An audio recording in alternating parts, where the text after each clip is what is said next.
waagaag markana magaalada Baydhabo ee gobolka Baay caruur 200 oo caruura oo agoona isla markaana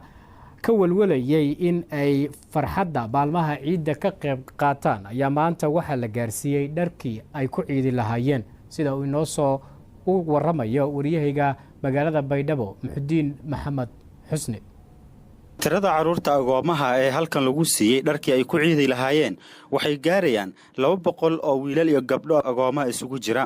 waxay ahaayeen caruur aad uga walwalsanaa ka qayb qaadashada maalinta farxadda ciidda maadaama qoysaskooda ay dan yar yihiin oo aysan u awoodin inay maalinta ka farxiyaan.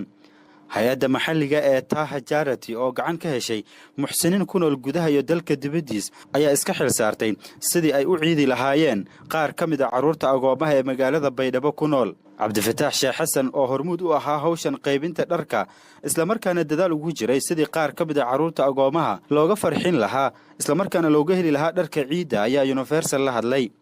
waylana ilaahay subxaanahu wa ta'aala ma hadle ma hadnagaane walaalaha muslimiinta dal idibad meel baroogan ono danqadi oo khayrkun garabniisi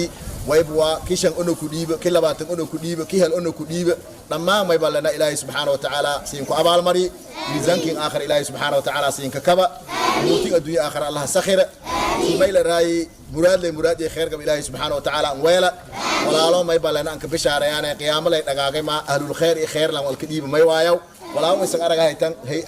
hay'ad la sheega wala nisjeeyo ونوريرتاها أي أنكني إلهي نجربانيسي ولا لا مسلمين تنجربانيسيان ما لنا خيرك خيرات نسكال ما يسنوي أقونتو مسكار غايتان تكي بردم بهدي إلهي إرى أقونتي مستقبل كفالة قاعدة فايدة والبر فديو قبله ويبوا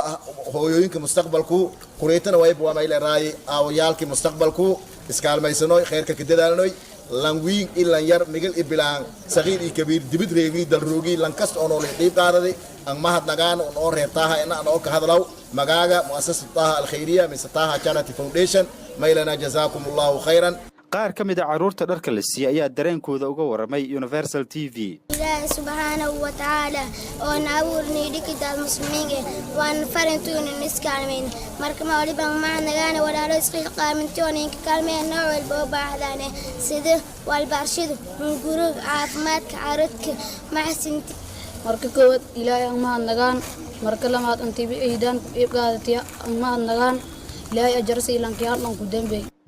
inkastoo caruurtan 200 ee fursadda u heleen inay helaan dharkii ay ku ciidi lahaayeen ayaa haddana waxaa jira boqolaal kale oo caruuro agooma ah oo weli aysan u saamixin fursaddii ay ku heli lahaayeen dharkii maalinta ciidda ay gashan lahaayeen. Muxudiin Xusni, Universal TV, Baydhabo. waagaag wasaaradda waxbarashada Somaliland ayaa magaalada Boorama waxa ay ku abaalmarisay shakhsiyaadkii shaqada wanaagsan ka qabtay howlaha